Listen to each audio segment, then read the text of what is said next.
About 3 years ago, we were having Thanksgiving dinner in a small rented house, and I said, I can do better than this. And my wife loved this house. It was right down the street from where our rental house was. I made a bid on the house. They accepted the bid, and here we are. I was a little skeptical about purchasing the house, but we did. We took a chance. I enjoyed the scenery, but was afraid of the flooding. I didn't know anything about flood insurance, so I went ahead and kind of blindly signed the contract with the attorney about buying the house without knowing exactly how much the flood insurance was.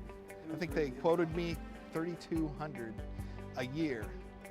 So you get out the online calculators and you calculate it out, and by the skin of our teeth, we could manage the house.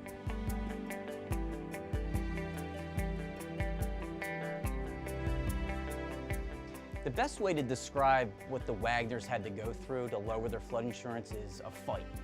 They needed to just, keep battling every single day, researching, and calling the right people to finally find a solution. So every time I would call my insurance agent, they were always like, well, we checked with the underwriters and we can't lower it. It's all set by the government. Well, I went online. I read these simple, easy to read documents that, hey, you can put in these engineered vents and your flood insurance will drop down. So in this journey, I was watching YouTube videos, and SmartVent has got awesome videos on there, and they're well done, and they explain exactly how you can do it. I got out my hammer, Joe, and I got out my masonry circular saw bit and put the blade on the thing, and I went to town. So the solution that we used at the Wagners home was to install 5 smart vents. They're specifically designed to relieve pressure off a foundation wall during a flood event. So during a flood event, you want your flood vents to automatically activate to relieve the pressure off the foundation wall. I'm going to use 2 business cards to simulate a flood. And as water rises up around the foundations, the slots on the right and the left, they're going to fill with flood water. Inside those slots is an internal float system. So we'll slide the cards into the slots, again simulating the flood, and it triggers those floats to unlatch, and now floodwater can freely flow in along with debris. You're going to always have debris in floodwater. So now that debris can easily pass through, and it's not going to get clogged up in a screen. There's nothing to impede the flow. As the water recedes back out, your flood vents have to flip the other way and allow the floodwater to flow back out.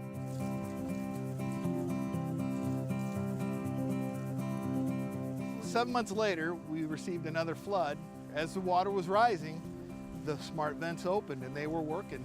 The water stayed in our enclosure for 6 weeks. Well, when the water receded, you could see them also working again. They worked exactly the way they were designed to do.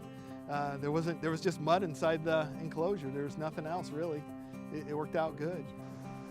I had to put in 5 vents. Yep. 3 vents on this side, and then two vents on the south side, because the Illinois River will flow. The first wall that's going to get hit by the water is this water. Is this And it this swings wall. through the other way. Yep, it goes Perfect. right through. It's not every day, that the Flood Risk Evaluator team gets to come and actually see the product in the foundation of a home, and to hear their story hands-on. It's just been very inspirational to be able to go out there and help other folks dealing with the same situation in America. Now, when you look at the cost, typically the return on investment for a system like the Wagners put in is recouped in less than 1.5 years. In this particular case, the Wagners received a refund check that covered the cost of the installation and put money back in their pocket. We're just 2 normal, hardworking people. We are much smarter, much wiser. It's because of FRE. They did such an excellent job in what they offered to us. Never alone, that's for sure.